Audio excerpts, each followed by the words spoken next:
Oh my god, You have a very different perspective than someone. I cannot imagine something like this happening in Taiwan.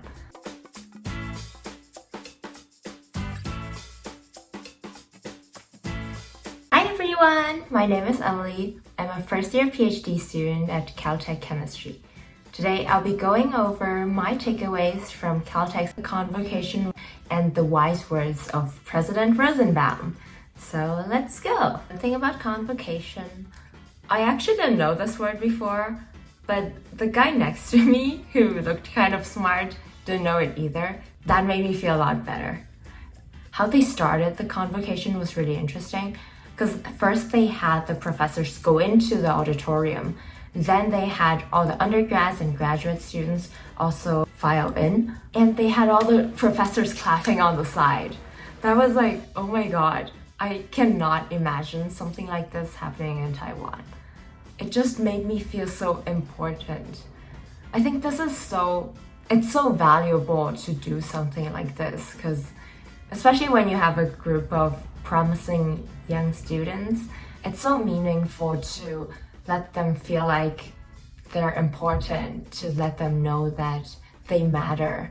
I feel like this is something I've gotten so little in Taiwan, that I am not just nobody, and that I really belong to this place, and that everyone really wants me here. On to the 5 life lessons. This is my cheat sheet. This is my very beloved notepad from Taiwan. And actually I found that on the first page I still have, oh my god, I still have my accounting homework from my finance double major that I did. Let's start. You will create, you will innovate, and you will build community. So the first piece of advice that President Rosenbaum gave, and all the other professors pretty much all mentioned, was don't rush. You're gonna be here for a long time. I feel like this also reminds me of my own undergrads, because there are so many things to do in undergrads. You can take a bunch of courses, do a double major, do a minor, and also join clubs, become some club president, take language classes, and do sports and join sports teams. I think when you're a freshman and you come into the school, it's so easy to want to do everything. But I feel like in the beginning, it's also so important to really settle in and take care of your own mental health, and to find the people that you're comfortable with, so that you have the safety net to fall back on when you're not doing so well, or when you're being overwhelmed by all the schoolwork and stress and relationships. The second piece of advice was take chemistry. I'm so happy to hear that. And it was actually kind of funny when this was mentioned on stage during the convocation. The other professors were also supporting this and saying they regretted not taking enough chemistry in their undergrads. But I think this also comes from the fact that Caltech is a very science and engineering school. So of course chemistry is very important. But I think also if you're in humanities or like social sciences, it's always good to have some science background. And the other way around, the host of the convocation was a professor in English. He was telling everyone they should do literature for their minor. I think that was also really meaningful. I do think that scientists need to know more about the social side of the world. The third piece of advice was to question orthodoxy. This is also such a Caltech thing to say. I feel like this is also such a lesson for myself, because if you're used to having a good grade when studying for tests, then it's probably fairly common to just accept whatever you learn on the textbooks. But then in research and in science, it's just so different. It's only by questioning orthodoxy and by breaking through orthodoxy that we can bring science to the next level. And also from East Asian background, where there's a lot about rule and order and hierarchy, it's so hard to question these rules sometimes. This is definitely something I'm working on. The fourth piece of advice, this is specifically for PhD students, that is to become the only person in the world that understands something. This is such a deep message for me.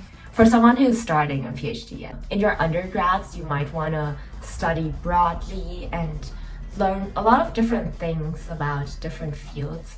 But the PhD is really the time to dig deep into a subject and to become an expert in that, to probably know more about that subject than your own PI, to possess the skills to do this.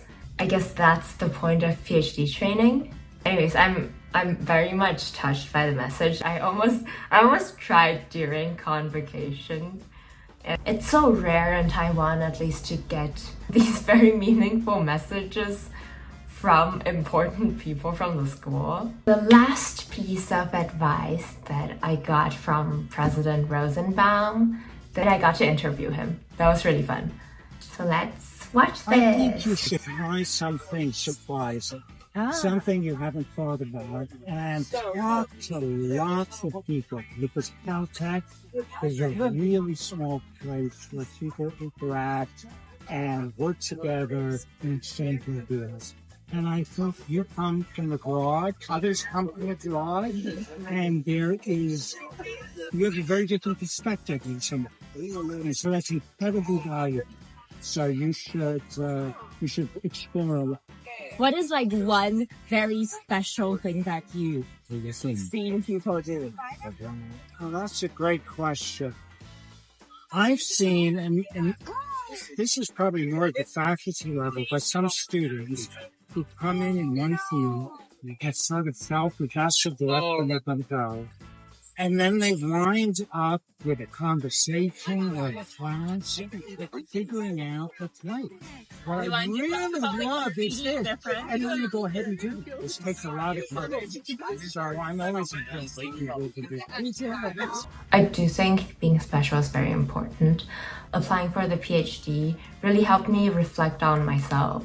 And I think it's a journey where you try to find out who you are, why you're special. In most East Asian countries, I feel like being special is bad.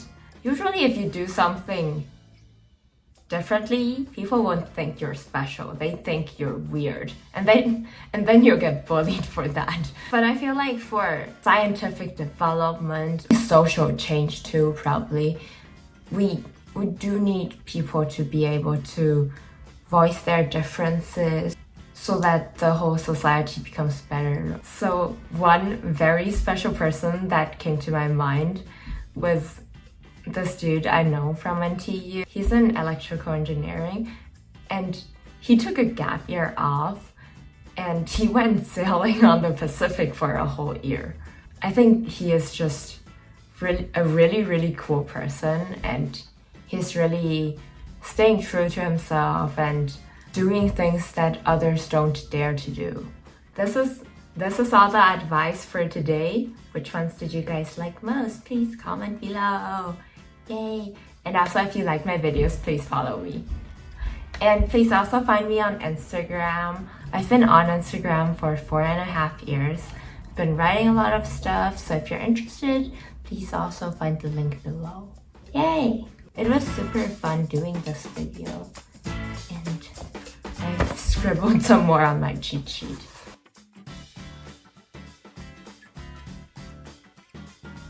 I actually didn't used to wear shirts that would show my shoulder because I kind of didn't like the fat on my arm. And working out at the gym helped me more embrace myself and to accept myself for the way I am.